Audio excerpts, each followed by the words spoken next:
Check 1, 2. Well, hello there, boyfriend. How are you this fine day? I'm really good. Is it working? Yes. Excellent. Let's not touch shit. I'm afraid to ask, but I have a great question. I don't even know what I was going to say. I'm so disturbed right now. I would like to jump right in with a question. This is Jamie Lissow and Dr. Erika. This is Afraid to Ask. I have so many questions now. It's really fun to choose one. And this one I enjoyed for a variety of reasons. Well, let me give you your choice. We have a question about picking doctors, but also Google reviews about doctors, which... That makes me angry. Okay. I want that one. Maybe we go right there. So I didn't know that was a thing. I've never once looked at a review for a doctor. I thought I got an option of what we talked about today. So that's the first one. The second one is kind of a funny question about pooping and women. And what is the medical term for like passing gas? Flatulence. Like, defecation and flatulence is a question about that. So that one seems like a little more fun, more lighthearted. The doctor one seems like you're going to get all heated up. You already look pretty into it. I hate reviews of doctor. Okay. I think you've chosen. Those are the two to choose from? Yeah. Poop or people yelping me? We'll do both. What do you want to start with? Well, fuck it. Let's go into reviews because I am heated now. Okay. This is wild. It basically says, this is the exact words, okay? I don't want to offend you. This is the exact words from a... that's a great way to start. It says, how the heck... That means you're going to offend me. How the heck am I supposed to pick a doctor? That's what it says. How the heck am I supposed to pick a doctor? All the pediatricians in my area have bad reviews, and I need to find a good doctor for my kids. I have a theory. I'm not a doctor. What's your theory? Theory is that I don't think anybody... You know when you see a semi-truck... And on the back of the truck, it says, how's my driving? Call one. I don't think they get a lot of calls where you call up and you go, man, this guy he parallel parked so beautifully that I had an erection. Oh. I mean, this guy can drive. He flashed his lights to say thank you for me letting him in. I love this guy. I would say it's 1,000 to 1. And so I think that's why there's... erection with parallel parking. I'd get an erection if you parallel parked well. Have you ever seen me parallel park? What? Have you ever seen me parallel park? Maybe when we were in Florida. It's dying art. You had that huge rental car. Yeah. So that's like extra points. That's like 2 boners. I'd have to grow 2 dicks to get 2 boners for that. I don't. One. You did. You parallel parked at that really. I know. I believe you. I just was going to say when you said you liked my parking, I was like, yeah. And then you were like 2 boners. I was like, she's invited someone else. I meant it was so great. I would grow 2 penises instead of just one. Okay. I just don't like to think about you with 2 boners. I don't even like to think about you with a boner unless it's this one. Oh my gosh. Seriously. Okay. Well, no, I never call semi-trucks. Oh, I was hoping you were going to say I've never been near 2 boners. No, I bet it's 1,000 to 1. I also, though, have never called when I was pissed off and they did something bad. Right. But I think there's a lot of people that are like super trigger happy and they're like, ha, yeah. I want to screw someone over, even if they don't deserve a bad phone call either. Yeah. Maybe they're middle ground, but the person behind them is having a shit day and they left for work late, right? They spilled their coffee all over themselves because they weren't paying attention because they were on their phone. Right. And it's almost hit this driver who did nothing wrong. And then they're like, fuck you. And then they call and leave a bad review. And he didn't, or she didn't even deserve it. Don't you know that I'll bet they hire some semi-driver. These 18-wheelers, you see them drive around. I look at them and I get stressed out. It's so crazy. Like, can you imagine? I get stressed out driving. Can you imagine if you were, 4 or 5 car lengths, all this weight, someone could die? Have you ever seen the videos where they go, there's this video on Instagram where it says, it's a guy in a truck, and it says, here are the blind spots of a semi-truck, right? And it shows out this window, out that window, and then they pan back, and there's kids all around the truck. And from inside the truck, you couldn't see anything. There's a kid on a bicycle, a kid on a skateboard, and you're like, damn, scary. Really scary. Yeah, and I think that's what they're trying to invoke is like, hey, be careful.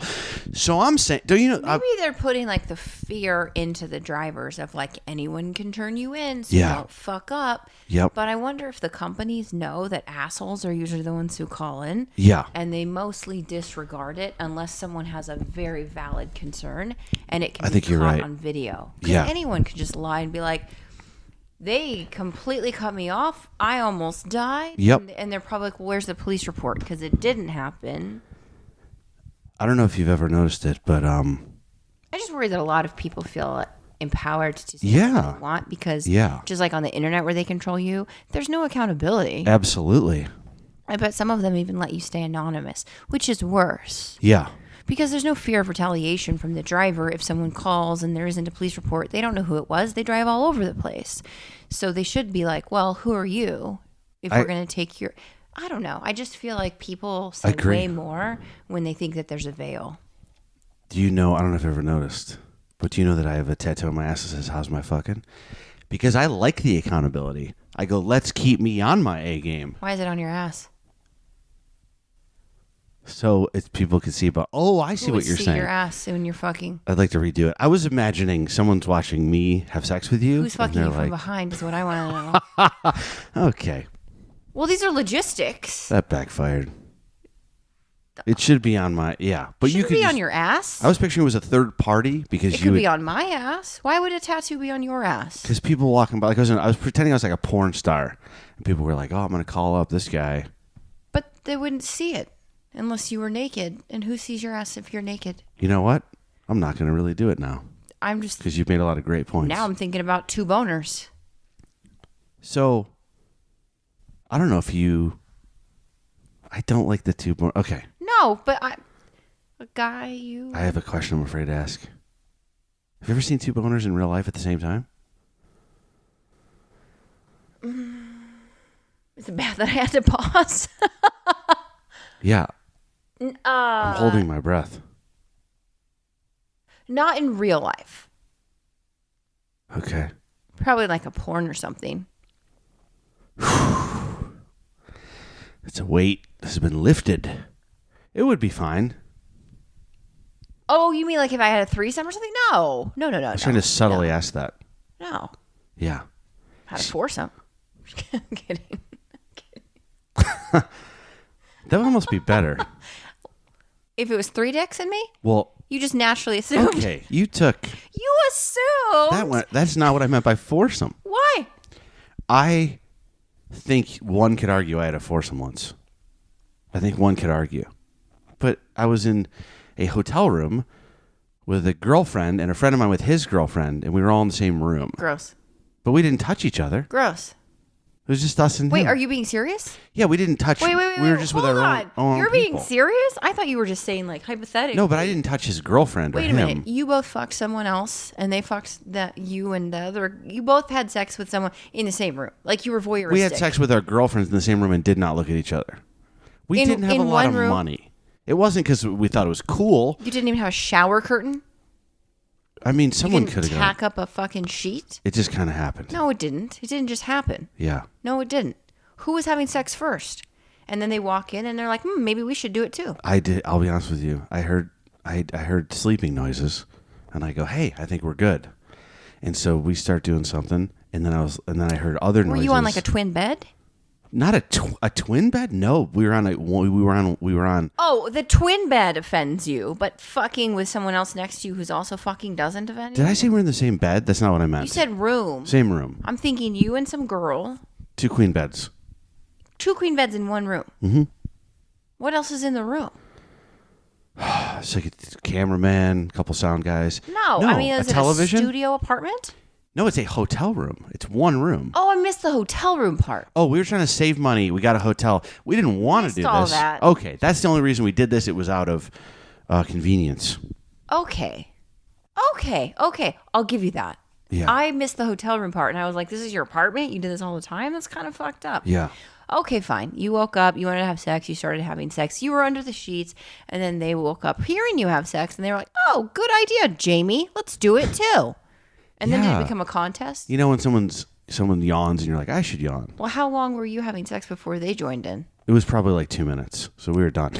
So did...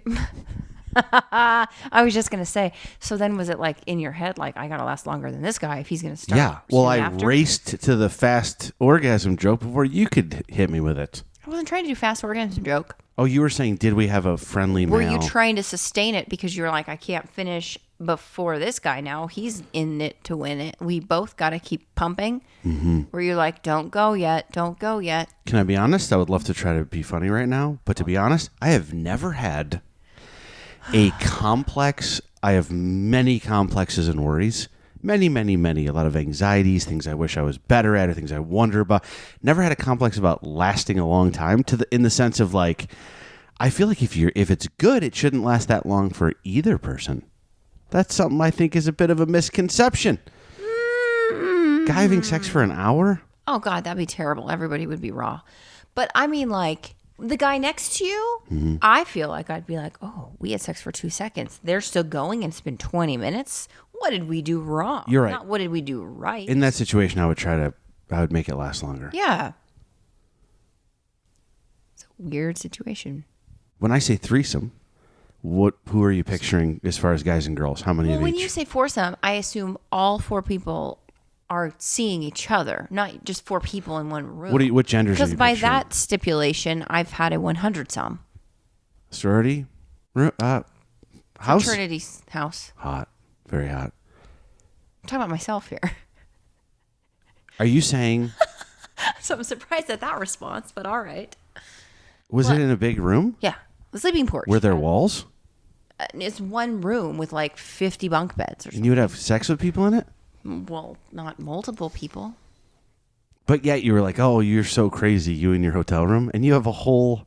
You're having like you're having like a Squid Games orgy? I, first of all, have never watched that, so I don't understand the reference. Damn it. They all sleep in one room, bunk beds. Second of all, you didn't specify hotel room. You said foursome. So I'm just thinking you're in a studio apartment, stripped naked, next to a pizza box and a fucking fridge. No. And getting it on. When you say foursome to me, I picture 4 guys in golf outfits fucking. When I say threesome or foursome, what genders do you imagine? When I said threesome to you, was it a girl and 2 guys, or was it 2 girls and a guy when I said it to you? I feel like it's ubiquitous. You didn't picture anything? For a threesome? For you personally, what did you picture when I said the word? If I was involved in No, a you're not threesome? involved. I just say the word threesome. I go, my friend had a threesome. He's a guy. What are you picturing? A guy, it would be 2 girls and a guy. Yeah, that's the But threesome. why would a girl want another girl and a guy? Give me 2 guys. This is dangerously close to the feeling I had when you said 2 boners. Why would Give you want? me 2 guys. Would you want? No, Would you want another guy? Nope. If it was your threesome? No, thank you. Well, so why Like- would I want it? Why would I want a girl? Why is it assumed that I'd want to? No. I was just curious. I wasn't even Give me assuming. 2. But that's a little bit of a. I don't enjoy that. Like, why should I be expected to want to have sex with a girl? But it's gross if you're wanting to have sex with a guy. Can I be honest with you, though? I did not make an assumption. All I did was ask you what genders you pictured. And then for me, I may have said that's a threesome the good way, meaning from my point of view. So you're allowed to have your point of view. Yeah. You could say, I have, like, for instance. Well, you asked me, and I told you, and you looked very surprised. Oh, I thought you. Oh, okay. That's what it was. I thought you were saying that I was putting on you that a threesome had to be 2 girls. I understand what you're saying. No, you're that saying you- my look of surprise. You seemed a little bit shocked that I was like 2 dicks. Not shocked, just upset. The early bird special. But you're right. If I was in that hotel room, right, lights are off, I start doing my thing. I don't think I that's a hear- foursome. But no, listen. Oh. Say I'm in there. I start doing my thing. He starts making those noises, right? Lights come on. He's alone. The girl's gone. Oh. That's a threesome the bad way. That's a bad way. We're getting into like technicalities here because if he's just watching us, you're right. It's not a foursome. It's just 2 people having sex in a room for sure. With a creepy I'm kind of being roommate, facetious, but yeah. But if hotel someone's over there and they're pleasuring themselves, that's not a threesome. That's more like I don't know what that's called. Cucking? What? Isn't that called cucking when you watch? Fuck? Believe it or not, all of this came from me asking you, how do I pick a pediatrician? Well, let's not give this as an example. I don't think that would go over very well. How do we get here? How do we get to here? I'm trying to think too. 1-800, how's your driving? I was saying, I was going to have a sign on my ass that said, 1-800, how's my sex? How's my fucking? So my point was going to be, you don't call when things are going good. Correct. That's why there's so many negative reviews online. Yeah. Of doctors. Yeah, well, it's the same thing with like restaurants, right? Like there could be like an amazing restaurant. I'm like, oh my gosh, like you were the best waitress ever. Like I'd love to give you a review, help you out. And then you get busy and you don't. It's like our anger and our hate and all of that fuels us to go online and write a review. But when you're really complimentary, I feel like you say you're going to do it and then you don't, or you don't even think it. You're just like, wow, you were really nice. You give them a bigger tip, but you don't go online and say stuff, which is sad. It's unfortunate that it's like that. It is, and you're right. Like, and especially with, I would think with a doctor, I think you guys get, I assume it's all going to be great all the time, so you don't get my positive review. Like restaurant, I think even more people might give a little bit of a positive review because they know people look at them. Yeah. They want to recommend it to doctors. When I had looked online today, after never looking at doctor reviews, it's like 100% negative for all doctors in the whole world. Like no one's like, oh my God, his hands were so warm when he cut my balls. I think he went like this on the heart thing. I love this guy. Right? Like it feel for you also. It's actually unsanitary and it's a fomite for infection. It feels huff and puff on a stethoscope, but continue. So I'd give a bad review for that. A lot of patients think about it this way. You're in a good mood. You go out to a restaurant. You're happy. You go to a play, right? Like you're excited. There's buildup. Nobody comes to the doctor because they want to. Right. So you're already kind of grouchy. And then you typically do have to wait a while at the doctor's office. And I think that's a misconception that we're like always running late. Ha ha ha. Like it's like a intentional thing. Why is there a wait at the doctor's office? That's a great question. Why do I always, is it because, why? Well, two reasons happened to me. One, people lie a lot about why they're coming in to be seen. Right. So they'll say, it's a cough. And so I'll look at their chart beforehand and I'll prep in my free time before I even come to the office. Like after hours, I'll look at if they've had chest x-rays or if they've had previous pneumonia or if they were recently in the hospital. And I'll get everything ready for a cough. And then they'll come in and they'll be like, oh no, I have erectile dysfunction. I was just too embarrassed to tell you. And I'm like, what? So I wasted prep's not done? all of this stuff. And now I have to cancel all of my presumed orders and things that I've teed up and ready to go. And I have to start from scratch. So that gets me behind. So you're saying, just to clarify I almost missed it because I'm not as smart as you as a doctor. But you're saying sometimes people come in and they have... You are. And they have a reason they want to see you, but they give you... You are very smart. Oh, thank you. I thought you said you were very smart. Okay. I'm a good listener. I was going to say that... So you're saying sometimes people have something in mind, the reason they actually want to come into the office, but they tell you something different. For instance, like a guy could write down, oh, I want to come in because I have a little bit of a chest cold, when really he's just trying to fuck you. And that might take longer, those appointments. Wow. Have you ever had that where you go, nothing's even wrong with this guy? You've told me that you had guys do get erections or whatever. Have you ever had a guy where you go, nothing is wrong with this guy? Mm-hmm. He's coming in here to see me. Yeah. You know what? I was trying to be funny, and then now I'm like, I don't like that. It's creepy. Yeah, it's inappropriate.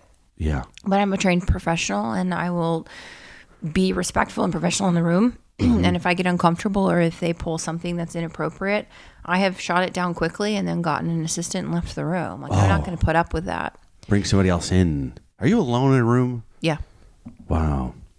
But we have like a panic button on the wall. I've never utilized it. Or honestly, I think the biggest thing is just to say, that's inappropriate. You can't talk to me like that. And I've said that to a couple of male patients. I'm sure you have. Don't you think there's doctors that haven't, though? You're very direct. You're very confident, especially when you're in your doctor, I was going to say get up, and I feel like that would be disrespectful. Costume. Costume? That's Halloween. You're wearing your lab coat.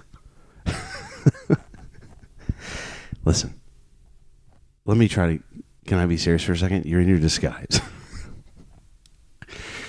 You're disguised as a doctor.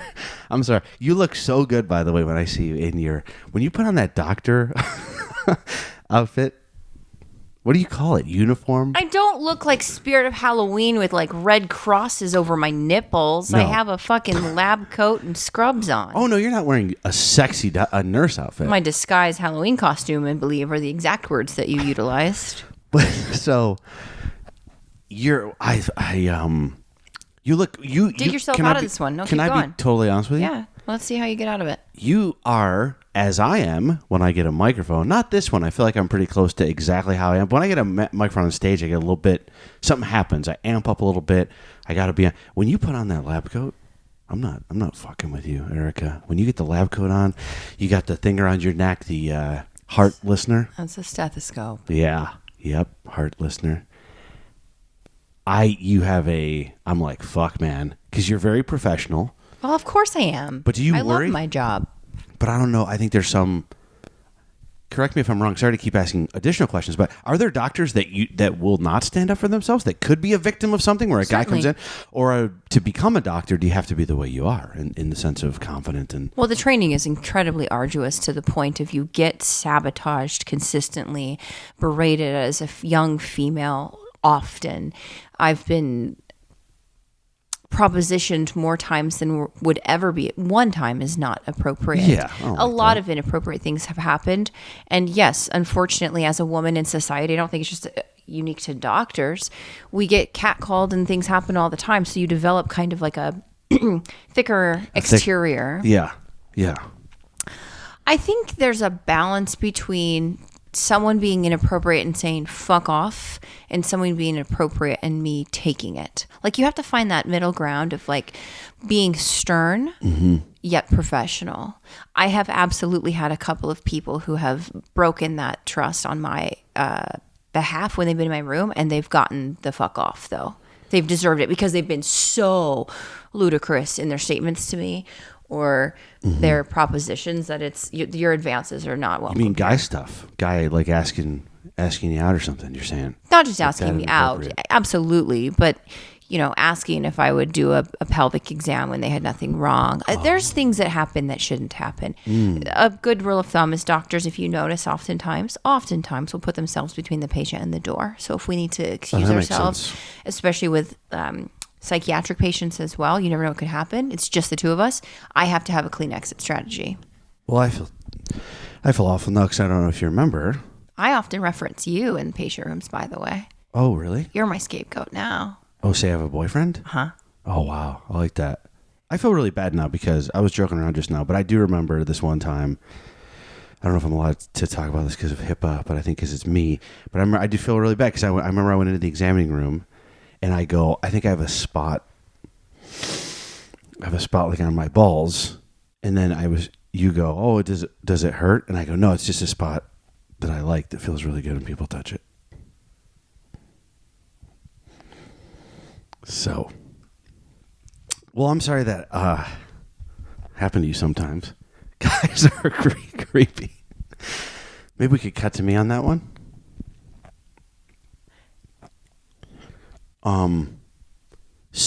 Okay, so I can get bad reviews because I shut down a guy. I was going to say, does that lead to bring it?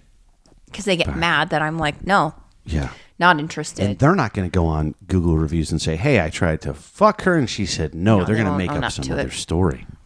You also get a lot of bad reviews from drug seekers, patients who go into the office expecting something and not getting it. I can't tell you how many times. Every doctor will tell you this one. Someone comes in and says, I have a cold, I need antibiotics.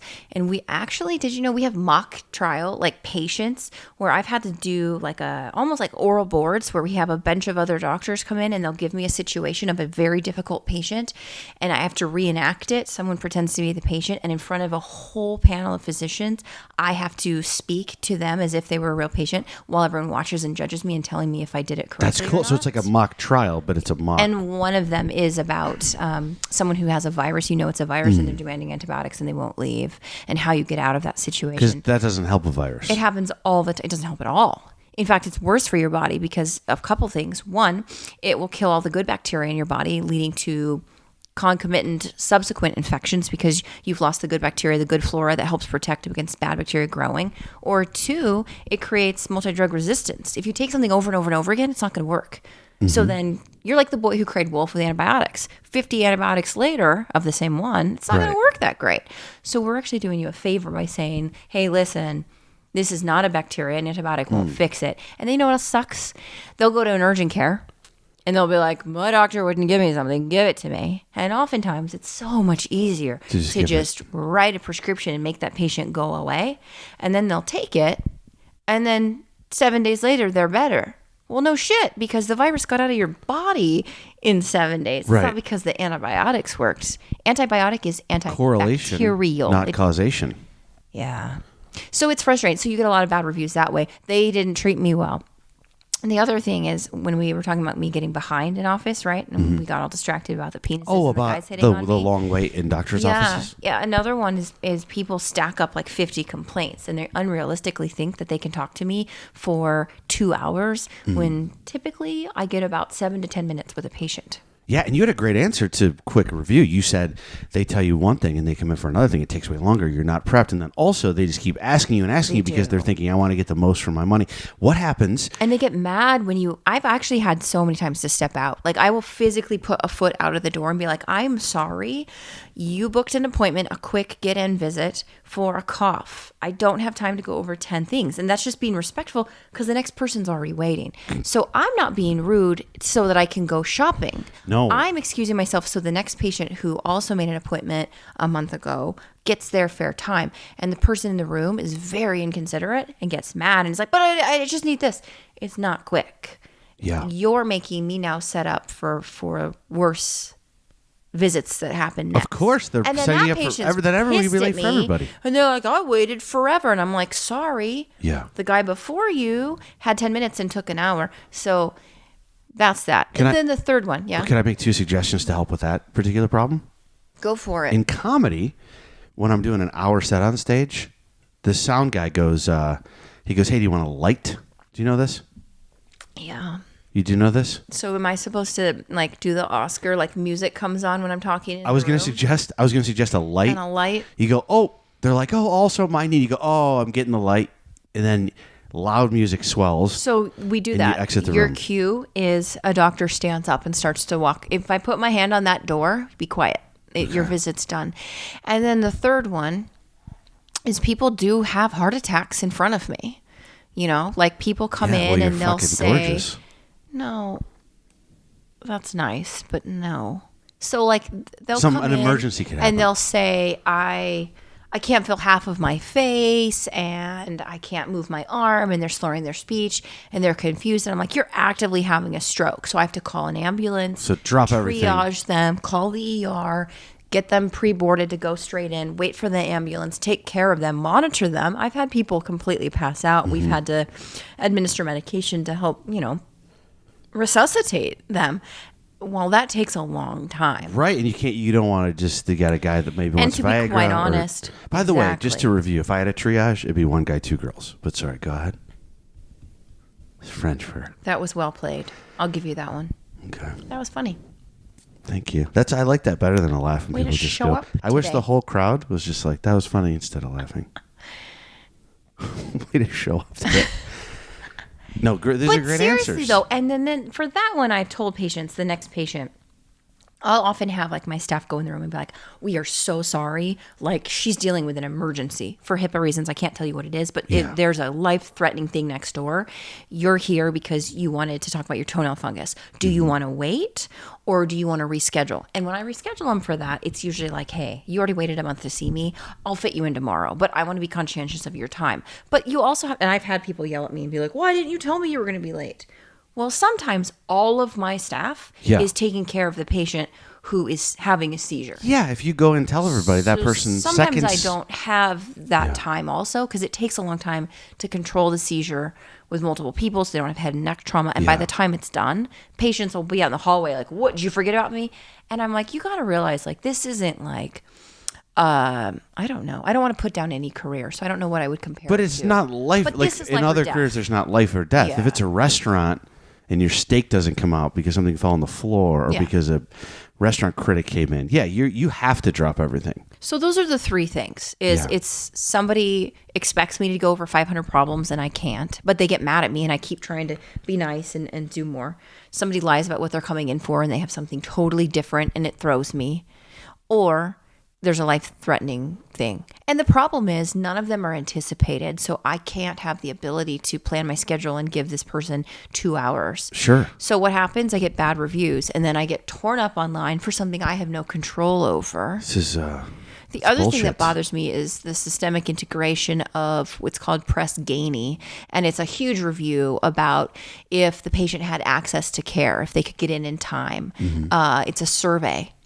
And it goes out usually after the visit, pretty soon after. It's supposed to be anonymous and random, but every time I go to the doctor and every time another healthcare professional goes to the doctor, we always get the surveys. So I don't know that it's random. And I'm probably going to get in trouble for saying that. Can I ask you a question? I don't care. You don't have to answer it. Does it affect... Because with comedy, one could say a bad review on Twitter or something... most likely not going to affect my career. It could. Someone could go like, wow, that guy. If a comedian got like tons of bad reviews, there's a guy that's really popular right now that just had a Netflix special release. I'm not going to say who he is because I like him. His special is getting like horrible reviews. And it might affect his live touring because right now he's selling out because no one had ever seen a special. And I don't know if it'll affect it or not, but you could argue like, those bad reviews might affect. He'll be fine, but for me, I'm not at that level where one plus or so. I don't get like the majority. I'm doing okay when I get reviews, and most people don't review. What do you do? What do you care?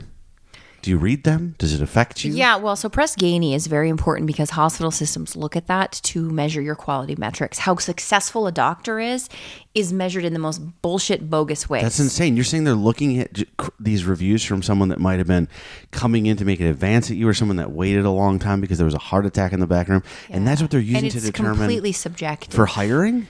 Like to hire you somewhere? For my pay. So that's insane. It's also access to care, right? So like hospitals force us to see so many patients a day over and over and over. You have to see this many. And if you say, no, I don't want to, they change your templates. Now, I love where I work right now. It's not like that. But previously, they would change our templates and say, your patient can only have 10 minutes when you knew they would take an hour because they had multiple comorbidities, they were slow to speak, or they had a developmental delay. They needed more time. They needed an interpreter. And they unrealistically gave us this. So now it took forever to get them in. They call and they ask for an appointment and they need an hour. Well, the next hour appointment is 5 months out. Right. Because they won't let me like block my schedule for that right away. We get bad reviews. If they are on the phone too long waiting for the secretary to answer, it affects my pay. I get bonuses based on that. And I've had like upper management come to me and say, hey, listen, reviews are terrible. Nothing you can do though. Your reviews are great, actually. They said that they gave you a really high review for a doctor, but they couldn't get in to see you. It's all the stuff you can't control. They waited a long time on the phone, so we actually took, and then we're talking thousands of dollars I've lost. Yeah, I'm sure. And this is across the board. So physicians hate reviews. I can give you tips on how to find a good doctor. Okay, but I will be honest. Can I tell you though, as a response to what you just said, like if I was paid... If my pay was changed based on bad reviews, I would get paid nothing for sex. So what are your tips for... Well, here's one other thing that I think is really important to drive home. Remember we talked about antibiotics and how easy it is to just give it and get rid of the person because they're happy? Mm-hmm.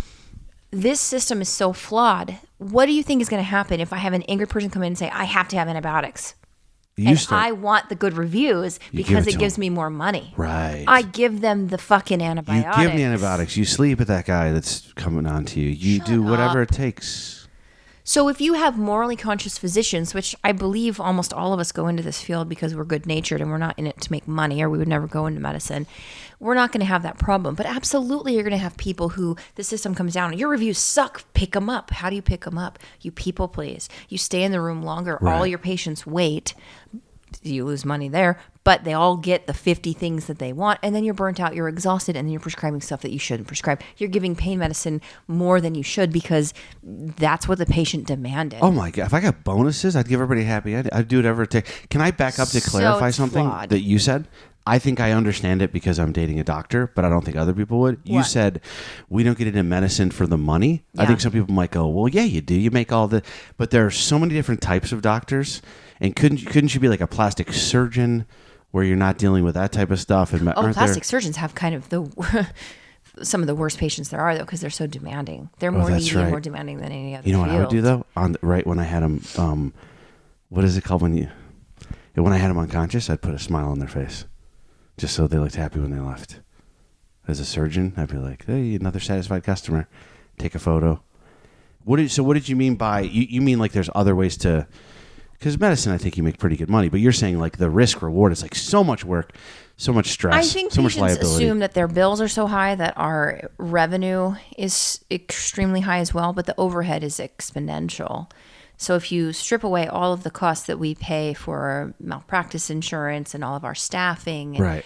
It's it's a significant portion of my income. Yeah. If I wanted to make a ton of money, work versus gross pay, OnlyFans, it would absolutely be going into some type of business.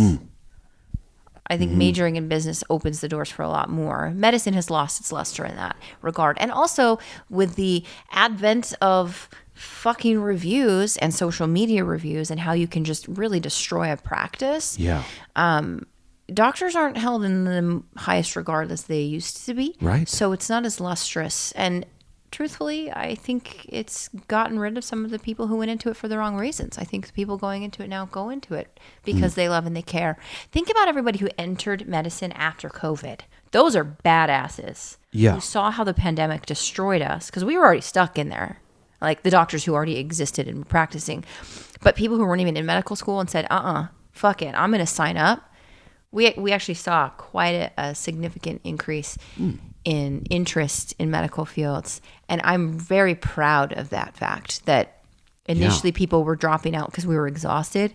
But what an amazing group of people coming in. Yeah. They know what they're getting into and they're going to do it anyway. It's like a boot camp. I think it's incredible. Like they survived to the end. I remember my sister, who's a nurse, was wearing I think she was wearing 3 masks at one time, including a face shield, which you go, oh, get over it. Her face would have like indentations. And she's also trying to, she's working with babies. So she's trying to like look through a thing and do it. She said it's like super complicated and you're running from room to room. And that I always felt bad for surgeons when everyone started wearing like the COVID masks. I feel like surgeons were like, I fucking they do it all day to wear long. that mask. Yeah, I've been in a 10-hour surgery where I'm scrubbed in. I couldn't touch, you can't break sterility, so you can't touch your face. It's like this little box from like your shoulders to your belly button. That's where your hands can go. You can't touch your face. You can't. 10 hours of wearing a mask without being able to scratch and itch or anything. Yeah. We're fine. I'm not breathing in so much. Yeah. I remember that was like the first night we were together. You were like hands above, right there. And keep them up and put on those gloves. Scrubbing.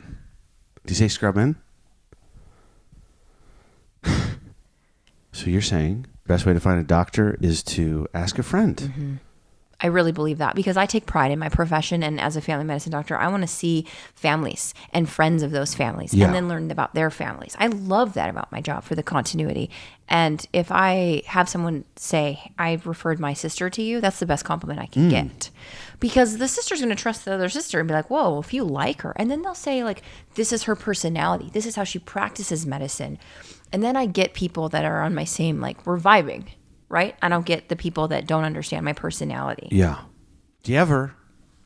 I would think if I had a good patient, someone that didn't come in and tell me a different thing that they were coming in for, someone that didn't get upset or leaving it, I would think if their relative is coming in, I'd be psyched. Like, oh, I love them. Mm-hmm. I'm going to love this other person. But I would think if someone was like shitty patient, and they said, oh, I told all my cousins to come in, I would be like, oh, we're full. Mm-hmm. I don't know if you're allowed to do that or not. You can't, and it does happen. So great answer. Ask your friends. Don't maybe don't take these reviews so. I wouldn't take so the to reviews heart. seriously, and I think also, I've gotten great reviews, and I've had some that were true. Like I knew the patient based on what they wrote, because occasionally I look at them. I usually don't because they hurt my feelings. And often they're not true. They're so conflated to make me look like an asshole. And if you strip away what happened, at the very bottom, it'll be like, she didn't give me 1,000 Norcos. Like it's unfortunate that anything can make its way on the internet. But anyway, I think there's something to be said about if a doctor is practicing, they're usually pretty good. Right? Like you can look up to see if they've been in malpractice suits and if it was valid. Oh, that's a good one because that's more of an objective. That seems to be more of a statistic. Especially for like a surgeon, right? Yeah. Like the surgeon has had failed cases. Well, of course, there's always risks with anatomy. Is it failed because the patient had a very complicated case the surgeon couldn't do anything about? Right. Or was the surgeon neglectful? You ever hear those cases about where they cut off the wrong leg? Yeah. I check my alarm 4 times before I go to sleep. I lean over. I check it 4 times. Yeah. How does that shit? Like, I mean, that's got to be if someone leaves a review and they're like, "Hey, 1 star. He took my one good leg that I had left." Like that's. But that's not a review. And you can find it. You can search your doctor by. Oh, that'd be like a malpractice. It'd be a malpractice suit, and that's huge. I would maybe. I wonder how much. I wonder if that's like $1 million of lawsuit. I would say. Yeah. I want to keep my legs though. He took the good one.